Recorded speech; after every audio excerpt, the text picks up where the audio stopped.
Okay, all right. So just very briefly, I just wanted to remind you, because it goes along with the video, bioluminescence is light emitted based on a biochemical reaction.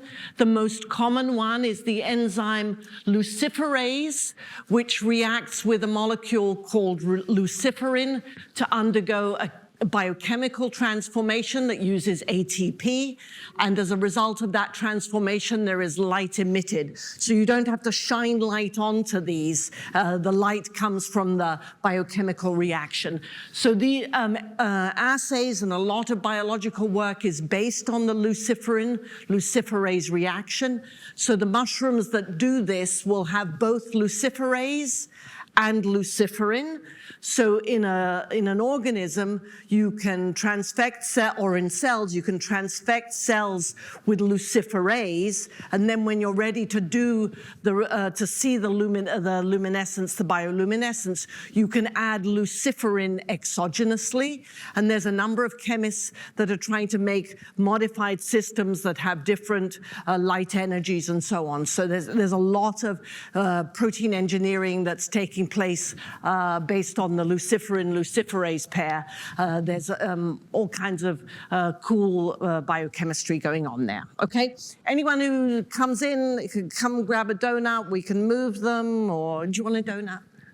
I can go wait till the end. Okay, all right. I didn't mean to call attention to... Okay, I want to go briefly back to arrays, DNA arrays, because I want to explain to you the power of this technology. So last time we were talking about arrays, which are basically printed layouts, and this is going to be a very tiny array with 6 sites on the array. So it's a 2x3 array. The ones that are used in biology are way larger than that. You can see those up here, far more spots, and this is just the size of a glass slide. And at each of these sites, there would be different DNA sequences.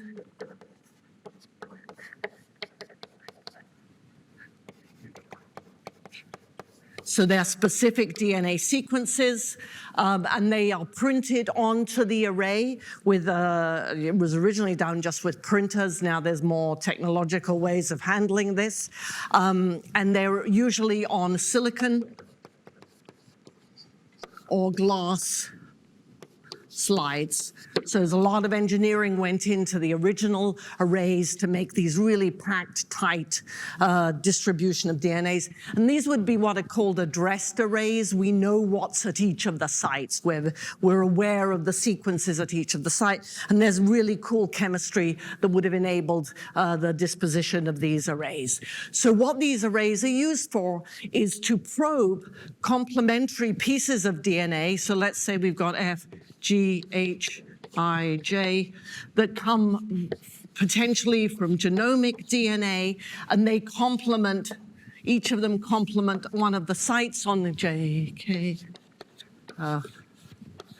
complement one of the sites on the array, but the DNA that you're screening is specifically labeled with a fluorophore, okay? So these would be fluorophore labeled. And what arrays enable you to do is to rapidly screen either genomic DNA or actually much more usefully, as you'll know now, the transcriptomes, so the messenger RNAs. And I'm going to remind you about technology to take the messenger RNAs from cells and then make them an appropriate copy of a complementary DNA to what's on the arrays. So let's go take a look at the next slide, which describes the experiment. So let's say you want to screen populations of cells where one set of cells is cancerous and the other one is healthy. You would collect the lysate from those cells. You would collect the messenger RNA, presumably based on a tag or a feature of the messenger RNA that's common to just the messenger. What would that be? What would be common to the mature messenger RNA that would allow you to capture just the messenger RNA, not all the other RNAs and not DNA? Anyone? Yeah. the poly-A tail. So you can, with an appropriate resin, for example, a poly-T support, you can capture that all. And then in each case, you would take the messenger RNA collection, and then what you need to do is turn it into a complementary DNA sequence. We're much happier screening at the DNA level because the RNA is less stable. So it's really handy to do that conversion. And you use the viral enzyme, reverse transcriptase. That's an enzyme that comes from the retroviruses that are exemplified by the HIV retrovirus that we'll be talking about in the last week of class. So you'll learn where reverse transcriptase fits in the life cycle of the HIV virus. Then once you've collected the DNA that's complementary to the RNA from each type of cell, you label them uniquely, for example, with green fluorophores or red fluorophores. It's kind of a global reaction. You just chemically link the fluorophore to each set of DNA, and then you basically combine everything and take a look at how the chips, how the arrays light up.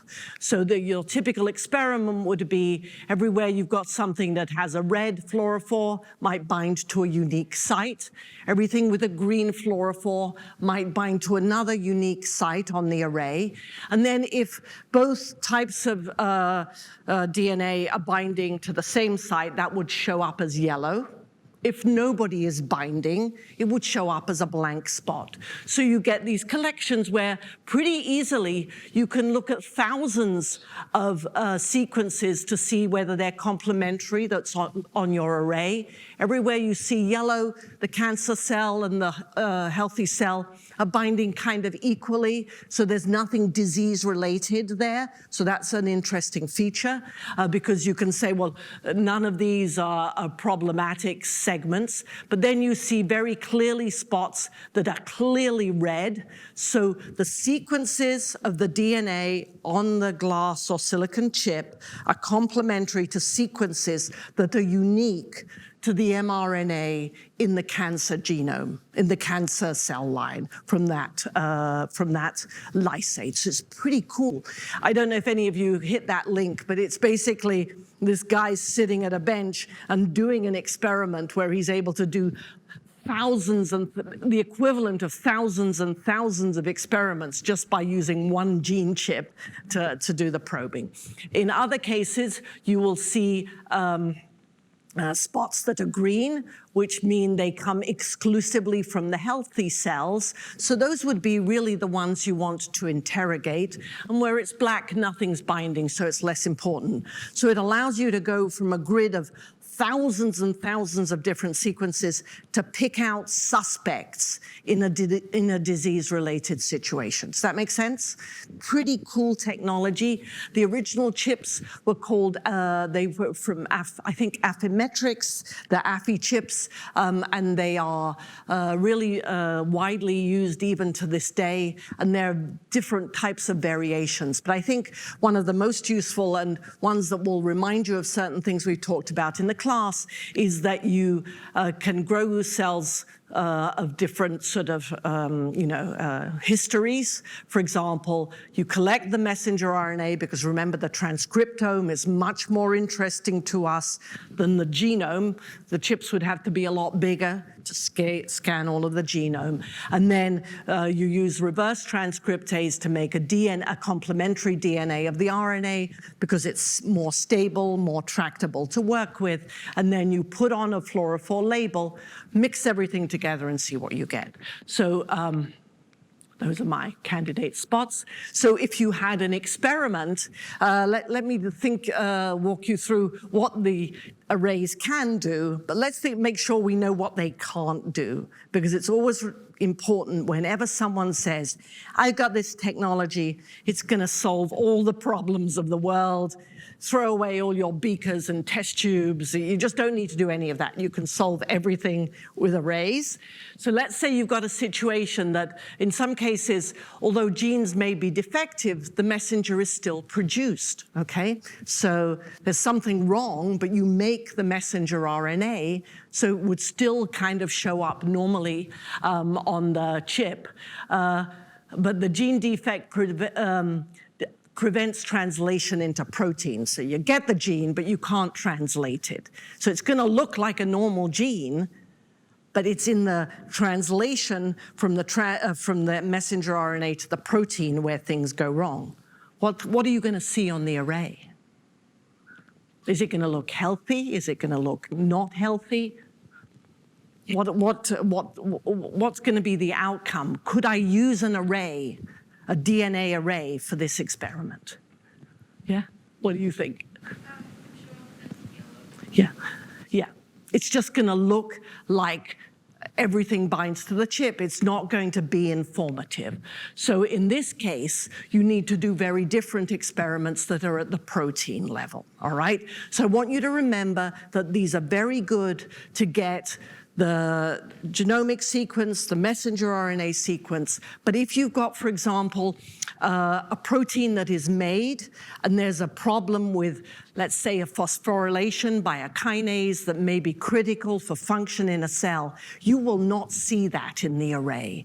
That will not be visible. You'd have to do different types of experiments, for example, with phosphoprotein-specific antibodies to tell that there was a disorder in those systems. So always when someone tells you, I've got this great experiment, you say, what can it do? That is awesome. But what can't it do? Okay, I need to worry about that, all right? Okay, so what we've seen so far is we've seen a variety of fluorescent tools, for example, to label the nucleus, either the original ethidium bromide types of stains that will intercalate into DNA and give you a fluorescent signal that could be seen on a gel. We've seen the evolution of ethidium bromide to less toxic materials, for example, the DAPI stain. So ethidium bromide intercalates. DAPI binds in the minor groove.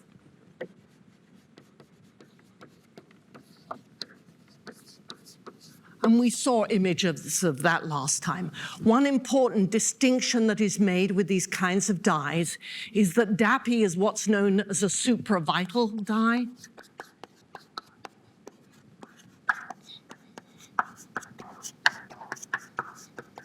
Which means you can use that dye and observe live cells. So supravital is associated with the types of experiments that you can do, observing cells that are still alive.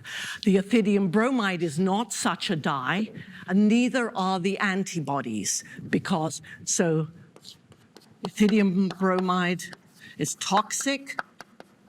So even though the ethidium bromide gets into cells, it actually should have the H here because that would be ethyl bromide in my language. So ethidium bromide has the H there. You can't use that. It's not a supravital dye because it's toxic to cells because it intercalates in the DNA and disrupts replication. So that is not supravital. So DAPI is. This guy isn't. And antibodies,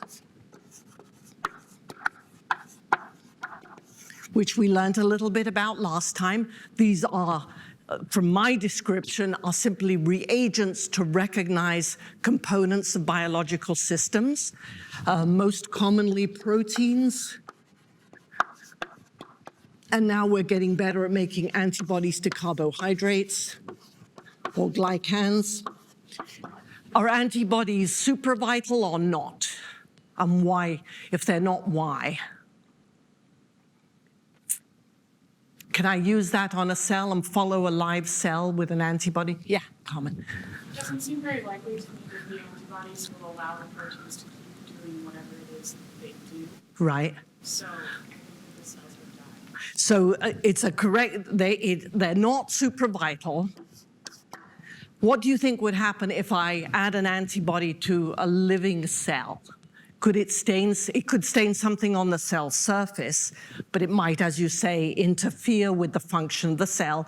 Let's say I have an antibody to the epidermal growth factor receptor. That is going to alter the properties, so you're correct in that respect.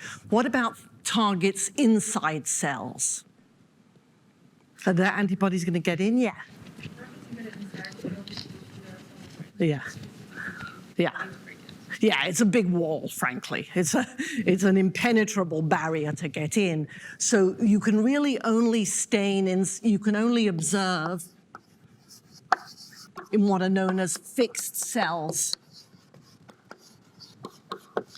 And when we call a cell a fixed cell, we actually mean we've broken it, because what we've done is we've treated a cell population with methanol, which pokes holes all over the cellular membranes. They're fixed, they're static on a slide, they're not going to move around anymore, and you can stain with antibodies. You can tell what happened at the moment, what was happening at the moment the cell passed away, if you will, what was going on, which proteins were there. But you can't keep observing moving forward, because the cells then are no longer viable, all right? So neither of these approaches are super vital, but they're for different reasons. One is toxicity, the other one is also toxicity, as Carmen pointed out, but it's also a problem with membrane permeability. So what we're going to talk about in the rest of this lecture is a way to get around this impenetrable problem, and the discovery of the green fluorescent protein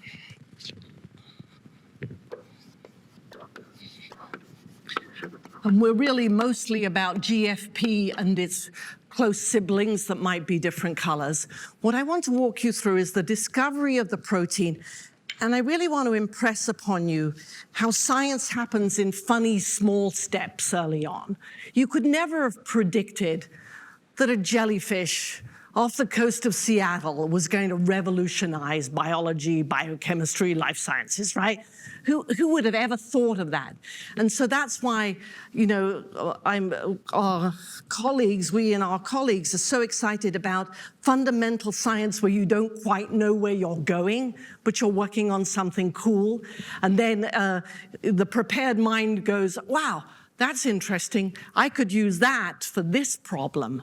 So Shimamura was a Japanese a biochemist who was fascinated by jellyfish and their bioluminescence, and worked for years, slaved away for years and years. Apparently he would go with his family to the small islands in Puget Sound and have his kids go and collect jellyfish all day long, because he noticed certain things about the jellyfish that were rather intriguing with respect to their properties.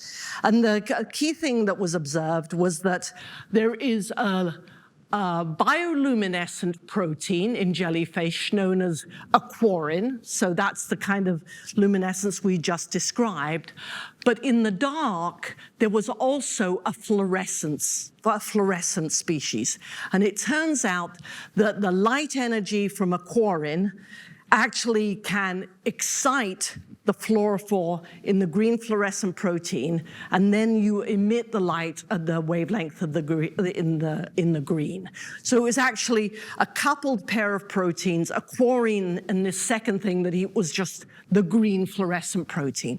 And what was fascinating about this protein as more and more work was done is it didn't seem to need any additives. So for bioluminescence, you've got to add ATP, and you've got to add the intermediate luciferin. You've got to add things to see the fluorescence. What was unique about the green fluorescent protein is it didn't need anything to add. You just had the protein and it was fluorescent. So what I want to talk to you about is the molecular basis of this fluorescent.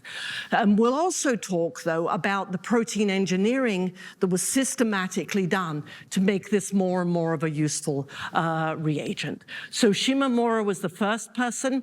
He had his kids collect so many jellyfish that they could extract the green fluorescent protein through traditional old school biochemical methods and grow crystals. Protein crystals, guess what? They're bright green, and were able to solve the structure. Once they had the structure, they sort of knew what was going on with the jellyfish, and they were also able to recognize a particular part of the sequence of the green fluorescent protein that ended up being the precursor to the fluorophore that we see nowadays and we understand. Originally, the protein was not monomeric. I'll talk to you a bit about that later. For technology, it's much more handy to have this protein as a monomer, not as a dimer or a tetramer. That makes experiments complicated, but I'll show you a very easy trick that was done to fix that. And so the other people who shared a Nobel Prize was Shimomura, who, by the way, passed away just a couple of weeks ago, in fact, but at an amazing old age. I must have been all that digging for jellyfish that helped him live that long. There was also Martin Chalfie at Columbia, who demonstrated that the gene for the green fluorescent protein could be put in all kinds of other animals, organisms, C. elegans, bacteria, and they would fluoresce.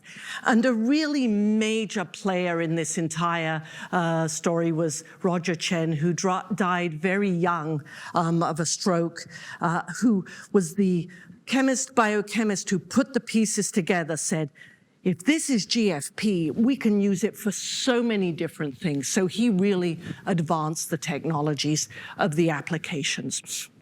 So protein expression could be, they realized quite early on, could just be programmed into a protein by just having the DNA for the green fluorescent protein stuck onto a favorite protein of interest. Then you would have that DNA be transcribed, translated in the cell, and then your favorite protein in the cell would fluoresce green because it was attached as a construct with the other proteins. So all of those things became enabled quite quickly.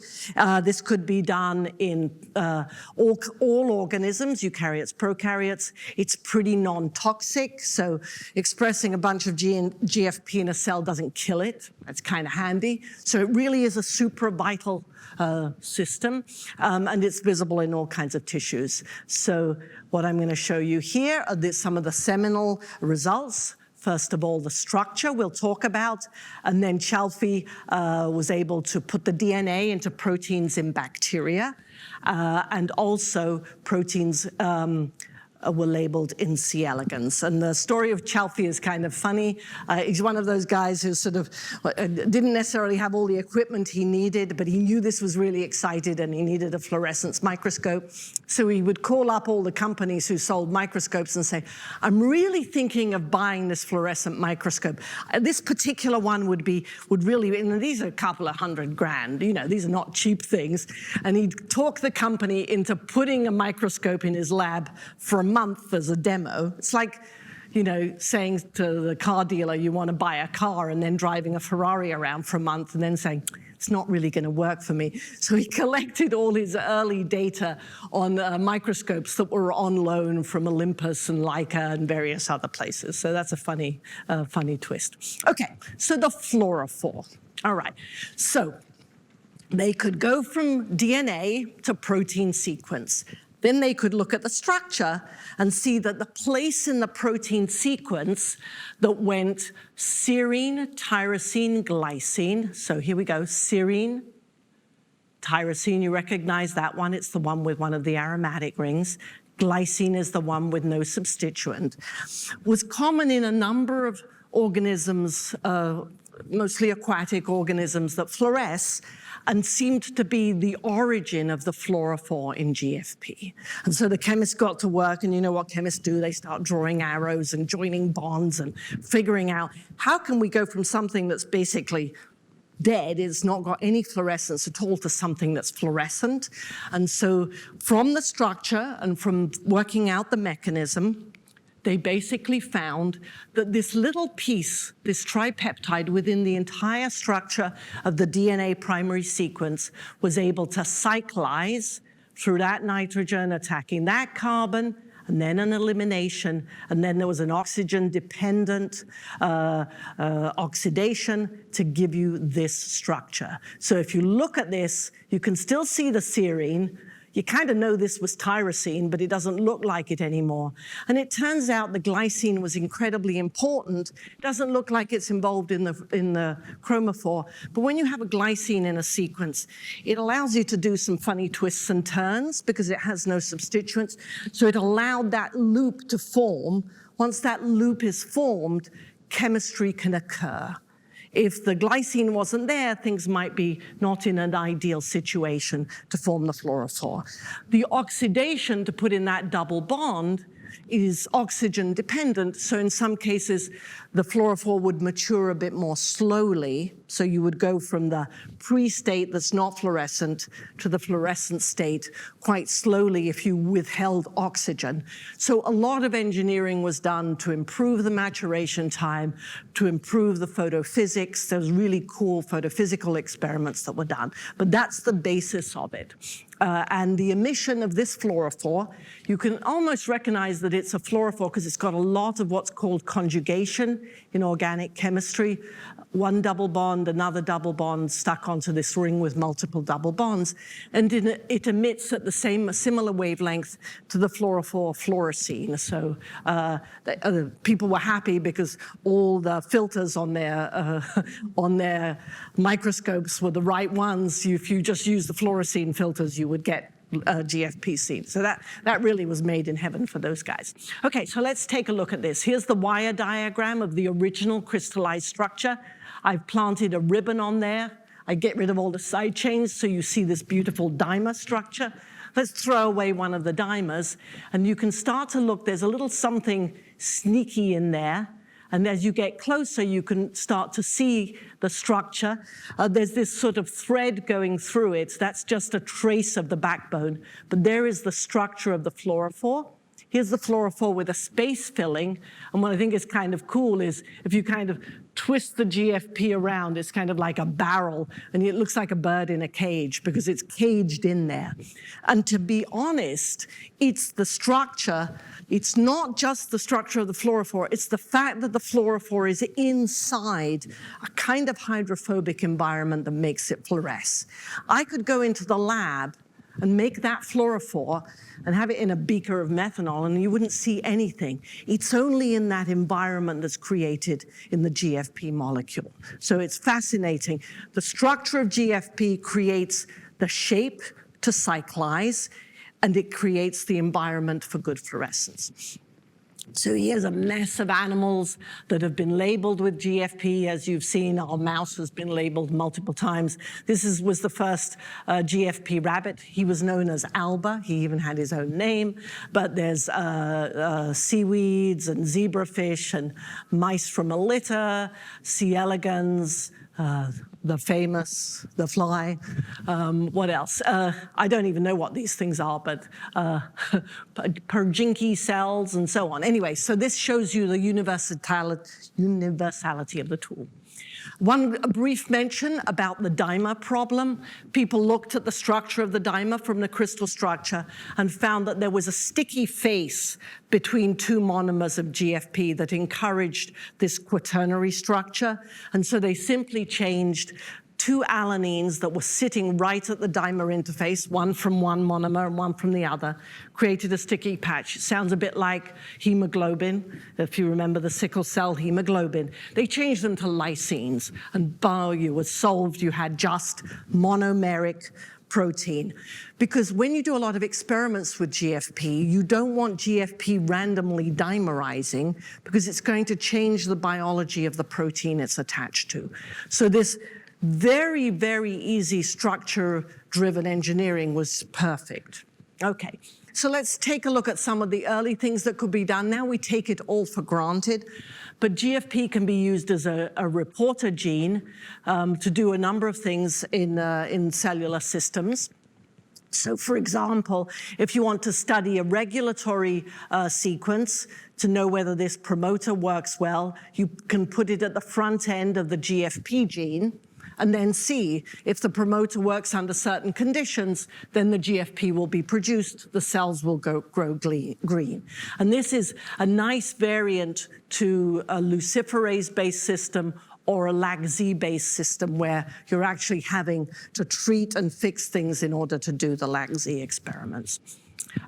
So here's a really nice example with C. elegans, what you could do pre-GFP. We really have, it's like AD, BC, anti-whatever, before, before year zero and after year zero. The biological world is pre-GFP and post-GFP, frankly, the impact that it's had on the system. So here is a C. elegans. As you know, all the neurons have names, and a lot of C. elegans biologists are very familiar with each, single cell within the C. elegans, in particular the neurons. So this is a listing of the touch receptors. You could have an antibody to those, and so you could do some antibody staining. But antibody staining, remember, we got to fix the worms. They don't like that. You literally fix them down and do the staining with the antibody to get inside the C. elegans to see the antibody light up the proteins. You could do beta-gal activity, same thing, but in both cases, these are dead C. elegans. They're fixed, they're in place, you can't observe them going forward. But look instead at the images you would get with GFP, where you could totally pick out all the touch receptors. And this is a situation where an important protein in those cells, MEC17, is co-expressed with GFP, and you can see this beautiful image, and the worms are still alive. You could totally watch what was going on with them. And he just wants you to know that he's alive and well and kicking. Okay. Now, progress has to happen. So one green protein does not a history make. So immediately, with the identity of the structure of GFP, I'm going to go back really quickly to look at that picture of the structure for you. Sorry about this back and forward. Okay. The chemists realized that if they changed this tyrosine to some of the other amino acids that looked a little bit like it, like phenylalanine, tryptophan, and histidine, they might alter the photophysics of this structure. Because if you put tryptophan there, there's even more double bonds. If you put phenylalanine there, that OH is gone. So there's really opportunities. And that's the chemist saying, I can look at this protein structure and I know the one thing I can change is to change that amino acid back at the DNA level. So I'm going to change the codon for tyrosine to the codons for tryptophan, phenylalanine, and histidine, and then see what my fluorescent protein looks like. Okay, does that make sense? So it was the one thing that's obvious. I can fix this.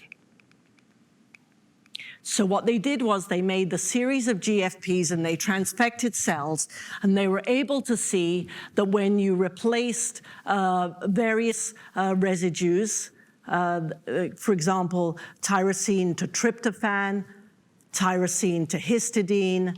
There's a little bit of variation here, and don't worry about this for a minute. They were able to create bacteria that had been transfected with the mutated GFPs in order to give them different colors of bacteria. So my question to you is, if you look at these, this would have been the original GFP, except made a little bit brighter by a small substitution. Which of these would emit at the shortest wavelength? So just look at the colors. Which is the shortest wavelength? Which is the bacterium that expresses the protein that emits at the shortest wavelength? You'd always be provided a picture of the electromagnetic spectrum. Yeah, up there. Yeah, the blue one, exactly. So you can look at the spectrum and you say, okay, I've got blue down here. There's that cyan, it's kind of a blue-green, and then I move towards the more yellow. So you can pick it out and say it's the lowest energy, it's the shortest wavelength emission, the highest energy emission. Okay. All right, and these were the variants that I just described when I went back to the picture. So you could make a blue one with histidine, you could make a cyan one with tryptophan, you could preserve the green one with tyrosine, but a change in the serine to a threonine just improved the photophysics. Long story, I'm happy to chat about it. And in fact, there was one clever one where you couldn't really make the protein yellow, but if you had a tyrosine nearby sandwiched with the tyrosine in the GFP chromophore, you could actually go as far as a yellow fluorophore. And that, in principle, should make everybody really thrilled. It's always this situation with protein engineering where you make something and it's a huge improvement, and then everyone says, well, what else? You know, what's next? We need red dyes. We need all kinds of different dyes. So teams went back to the oceans and actually collected organisms based on the color they fluoresced at. Nice way to sample things. And actually were able to ultimately discover a red fluorescent protein from the Discosma coral, the original protein DS red. And if you look at this kind of carefully, it looks a lot like GFP. There's the tyrosine, that funny ring, there's a double bond there. But there is an additional double bond down further into the sequence that extends what we call the chromophore. And when you extend the chromophore, you're more likely to move to longer wavelengths. And that's how they got the red. And then a bunch of engineering later, they got what's called the fruits, which emit at all different wavelengths. Much of this was not done rationally because they went to nature, they found out what nature did, they got here, and then they did a process known as gene shuffling, where they mixed and matched portions of genes to get the entire color spectrum. They're not all fabulous fluorophores, they have some problems, they bleach easily and so on, but nevertheless, this is a truly amazing sort of outcome. Okay, so, and they enable you to do artwork with fluorescent proteins with bacteria, so you just paint your picture and wait for the bacteria to grow, and you would have all those colors. So fluorescent proteins originally were very limited, originally just green, then blue, green, greenish yellow, but now with the palette that's available, you can color all kinds of organelles in different types of colors, all right? Okay, so now let's take a couple of things. When we opened up this class, we showed you a bunch of these pictures because we wanted you to stay in 7016 with us to see the cool things you'd see. And they were pretty much what we would call eye candy. They look cool, but how did we make them? And now with the knowledge of GFP and RFP and so on, you can say, okay, I understand what this experiment is. And you can certainly see that this is a supravital technique. So what I want to ask you is, what are we looking at? What is labeled to give us this beautiful picture? So you can sort of go down and there's a bunch of options, but obviously anything where you think you're labeling DNA with a fluorescent protein is incorrect. We're labeling at the protein level. We're making the DNA to express the fluorescent protein, but we're actually labeling a protein as opposed to DNA. So A and B are out for sure. But as we go through them, you can start to see the chromatin is red and the tubulin is green. So the outcome there would be, whoops. What we're observing, what we're observing is that the histones, which are the proteins associated with chromatin, are labeled with a red protein, and you can see that there. Those are the chromosins. And the tubulin, these green fibrils, is associated with a GFP. So C would be the correct answer there. And there's another one of these cell division pictures. Once again, the same sort of idea, but what I think is really cool here is you can literally see, I love this picture because there's this poor chromosome who doesn't seem to be able to get with the team. He's hanging down there, and eventually just before cell division, it seems like things work out okay, and cell division happens. Oh, phew.